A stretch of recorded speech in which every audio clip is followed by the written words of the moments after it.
नमस्कार दोस्तों, आज हम राजीव गांधी के बारे में चर्चा करेंगे और राजीव गांधी से हमारी एग्जाम में क्या क्या महत्वपूर्ण प्रश्न बन सकते हैं, इन्हीं सब बातों की आज हम चर्चा करेंगे। अगर आपने चैनल को अभी तक सब्सक्राइब नहीं किया है तो चैनल को सब्सक्राइब कर लीजिए और बेल आइकन पर क्लिक कर दीजिए।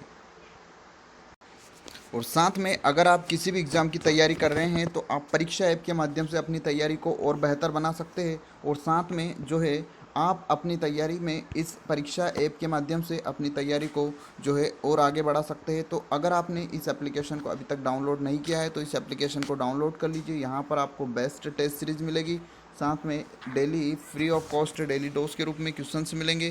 तो इस एप्लीकेशन को अभी अपने मोबाइल में आप डाउनलोड कर लीजिए। चलिए देखते हैं राजीव गांधी से क्या क्या महत्वपूर्ण प्रश्न बन सकते हैं। सबसे पहले हम बात करें राजीव गांधी के जन्म की, तो राजीव गांधी जी का जो जन्म है 20 अगस्त 1944 को इनका जन्म हुआ था। और मृत्यु की अगर हम बात करें तो 21 मई 1991 को जो है इनकी मृत्यु हुई थी। तो ये दो महत्वपूर्ण फैक्ट है। 20 अगस्त 1944 को जन्म हुआ था, 21 मई 1991 को इनकी मृत्यु हुई थी। ये जो है भारत के छठे प्रधानमंत्री थे, भारत के छठे ये प्रधानमंत्री रहे व्यक्तिगत रूप से। और ये जो है इंदिरा गांधी जी के पुत्र हैं। याद रखिए, इनकी जो माताजी थी वो इंदिरा गांधी जी थी, तो इंदिरा गांधी जी के पुत्र हैं। और जो है जवाहरलाल नेहरू के ये जो है पुत्री के पुत्र भी रहे हैं। और जो है इनका विवाह एक महिला से हुआ था, इटली की नागरिक थी जिसका नाम था माइनो एंटोनियो माइनो से इनका विवाह हुआ था, जिसका जो नाम है विवाह के उपरांत जो है सोनिया गांधी हुआ। तो वर्तमान में सोनिया गांधी जी जो है यही राजीव गांधी जी की पत्नी है। तो इनका जो पुराना नाम था, जब इटली में रहते थे तो इनका इटली की नागरिकता प्राप्त थी और इनका नाम था एंटोनियो माइनो। तो याद रखिए, कभी कभी प्रश्न ये भी बन सकता है।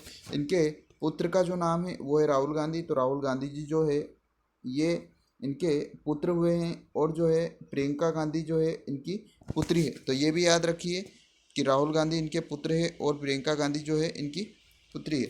और ये राजीव गांधी जी जो है इनका सूचना क्रांति के जनक इनको कहा जाता है। तो याद रखिए, भारत में सूचना क्रांति की के जो जनक है वो राजीव गांधी जी ही है। और जो है मतदाताओं की जो 21 वर्ष से उम्र घटाकर 18 वर्ष करके जो चुनाव में वोट करने का अधिकार मिला, वो भी इन्हीं के माध्यम से मिला। तो याद रखिए, मतदाता की उम्र 21 वर्ष से कम करके 18 वर्ष तक के युवा को चुनाव में वोट देने का अधिकार जो है वो राजीव गांधी सरकार के समय ही हुआ। और ये सबसे कम उम्र के प्रधानमंत्री बनने वाले व्यक्ति थे। मात्र 40 वर्ष की उम्र में ये भारत के प्रधानमंत्री बन गए थे। तो बहुत इंपॉर्टेंट फैक्ट है, याद रखिए। अगर प्रश्न आ जाता है कि भारत के सबसे कम उम्र के प्रधानमंत्री कौन हुए, तो सबसे कम उम्र के जो प्रधानमंत्री हुए वो राजीव गांधी जी हुए। और इनका जन्मदिन जो है 20 अगस्त को इनका जो जन्मदिन है उस पर सद्भावना दिवस मनाया जाता है। तो याद रखिए, इनके जन्म दिवस पर सद्भावना दिवस मनाया जाता है। और जो है इनके मरणोपरांत 1991 में इन्हें भारत रत्न मिला था। मोस्ट इम्पॉर्टेंट फैक्ट है। तो याद रखिए कि इनके मरने के बाद, जब इनकी हत्या हुई थी उसके बाद जो है इनको भारत रत्न मिला था। और इनका समाधि स्थल जो है वीर भूमि कहलाता है।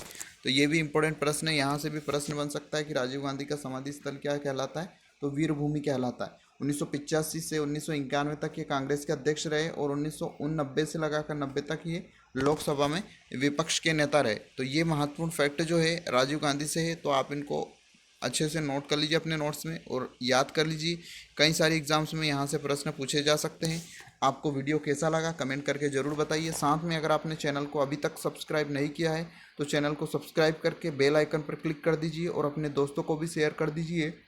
चलिए मिलते हैं अगले वीडियो में अगले प्रधानमंत्री के संग। जय हिंद, जय भारत।